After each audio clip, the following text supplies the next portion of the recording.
Hai, ini satu lagi pendedahan yang memang mengejutkan kita semua. Apa yang paling mengejutkan ialah Ismail Sabri dikatakan lemah, tak tunaikan janji sebab takut dengan Zahid. Wah, itu kata Muhyiddin. Memang sekarang ini menjelang PRU 15, serang menyerang antara parti, serang menyerang antara pemimpin-pemimpin utama, presiden-presiden parti memang tidak boleh dielakkan. Terkini apabila Muhyiddin sendiri mengatakan Ismail Sabri lemah, tak tunaikan janji sebab takut dengan Zahid. Apa yang Ismail Sabri takut nih? Aku pun tak tahu. Tapi satu-satunya perkara yang membuatkan Muhyiddin Yassin mungkin geram ialah janji Ismail Sabri Yaakob di dalam perjanjian bersama Perikatan Nasional untuk melantik timbalan Perdana Menteri akhirnya tidak tertunai. Jadi mungkin ini yang dikatakan oleh Muhyiddin Yassin sebagai takut dengan Zahid. Saudara-saudara yang dihormati sekalian, sokongan kepada Datuk Seri Ismail Sabri Yaakob sebagai Perdana Menteri pada awalnya diharapkan dapat menstabilkan keadaan politik negara dan menguruskan negara baik. Malangnya, beliau gagal menggalas tanggung jawab tersebut. Pengerusi Perikatan Nasional PN, Tan Sri Muhyiddin Yassin menyifatkan Ismail Sabri sebagai lemah apabila terpaksa tunduk kepada kehendak presidennya, Datuk Seri Ahmad Zahid Hamidi, sehingga tidak menunaikan perjanjian yang dibuat dengan parti yang menyokongnya. Saya panggil dia ke rumah dan beritahu Ismail Sabri, engkau jadi Perdana Menteri. Tuan-tuan fikir macam mana agaknya? Dia naib Presiden UMNO. Dalam sejarah politik UMNO, kalau tak dia presiden, tak pun timbalan presiden, tak pernah langsung naib Presiden UMNO jadi Perdana Menteri. Saya buat macam itu untuk stabilkan politik negara dan supaya gabungan dan dalam Perikatan Nasional yang ada itu bersama dengan UMNO dapat kita pertahankan sampailah baru ini dibubarkan parlimen. Tujuan apa niat kita ialah nak jaga kebajikan rakyat. Itu kita buat begitu. Bukan sebab itu satu keputusan yang terbaik. Tapi dalam situasi keadaan luar biasa terpaksa kita buat, kata Muhyiddin Yassin. Tapi malang sekali, Datuk Seri Ismail Sabri Yaakob lemah, tak pandai menguruskan ekonomi negara. Masalah-masalah lain tidak terurus. Malahan, bila kita kata Ismail, kau jadi Perdana Menteri, kita ikat satu perjanjian, katanya, semasa jelajah prihatin di Majlis Tanah Melaka malam tadi. Muhyiddin mendedahkan berhubung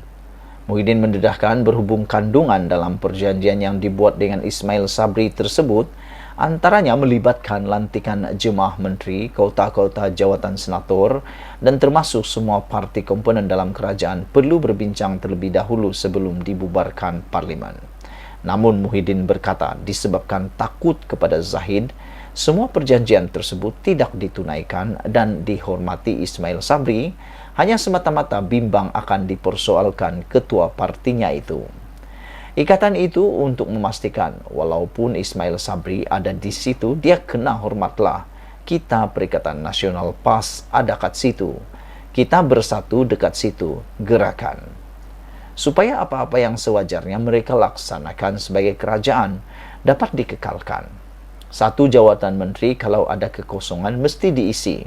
Jawatan senatornya patut diisi ikut kota-kota. Jawatan menteri yang keluar parti itu perlu diganti. Kemudian itu jawatan timbalan Perdana Menteri. Sebahagian peruntukan-peruntukan, kalau nak ada pilihan raya, duduklah bincang bersama-sama. Tak ada satu pun dalam perjanjian itu dilaksanakan, kata Muhyiddin Yassin lagi. Patutnya hormat. Saya nak cerita ini bukan pasal apa. Dia tak laksanakan kerana dia takut dengan Zahid Hamidi, kata Muhyiddin Yassin lagi. Inilah dia rahsia Ismail Sabri Yaakob yang tak pernah dia beritahu, yang telah pun didedahkan dengan selambanya oleh Muhyiddin Yassin. Kita nak ucapkan syabas jika benar Zahid Hamidi tak tanding lagi PRU 15. Kalau terjumpa, teringin juga nak cium tangannya. Sebuah portal hari ini melaporkan Presiden UMNO Ahmad Zahid Hamidi berkemungkinan besar tidak bertanding pada PRU 15 akan datang ini.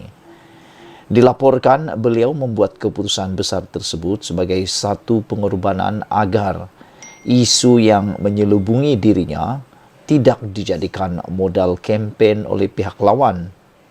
Dalam kempen PRU 15 yang telah pun ditetapkan hari pengundiannya pada 19 November ini oleh SPR. Dikatakan juga tempat beliau akan diganti sama ada oleh anaknya Nurul Hidayah ataupun orang kanan beliau sendiri daripada UMNO bahagian Bagan Datuk. Kerusi Parlimen Bagan Datuk menjadi milik Ahmad Zahid Hamidi sejak 4 Penggal lalu. Laporan berita tersebut boleh dibaca daripada sinarharian.com. Jika laporan ini benar dan akhirnya menjadi kenyataan, ini adalah suatu pengorbanan besar daripada beliau terhadap UMNO. Ini bukan saja menjadikan UMNO dan BN lebih mudah mengharungi fasa berkempen kerana tiada lagi isu peribadi dan kes mahkamahnya dijajah oleh pihak lawan. Malah juga menunjukkan keikhlasan beliau terhadap Ismail Sabri Yaakob yang telah dinamakan sebagai poster boy serta bakal Perdana Menteri. Makna kata, tidak berbangkit lagi ada nama lain yang cuba dicadangkan menjadi Perdana Menteri selepas PRU 15 sekiranya Barisan Nasional ditakdirkan menang pada PRU kali ini. Sekiranya berita ini benar-benar menjadi kenyataan pada 5 November nanti, iaitu hari penamaan calon, seluruh ahli UMNO seharusnya berbangga dan memberi tabik hormat atas pengorbanannya itu. Malah, saya sendiri ingin mengucapkan sabas kepadanya kerana akhirnya beliau faham nilai parti lebih tinggi daripada kepentingan peribadi. Jika saya terjumpa dengan beliau di mana-mana selepas 5 November nanti, akan terbukti dirinya tidak menawarkan diri sebagai calon, rasanya saya sendiri teringin mencium tangannya seperti Tajuddin Abdul Rahman cuba berbuat demikian di Bagan Datuk baru-baru ini. Bagaimanapun dalam perkembangan terbaru sebentar tadi, UMNO menafikan laporan portal tersebut. Ditulis oleh Sabuddin Hussein. Sekian isu hangat petang ini. Jangan lupa tinggalkan komen anda, tekan butang subscribe. Malaysia kita punya, kita jaga sama-sama. Cintai Malaysiaku. Bye-bye.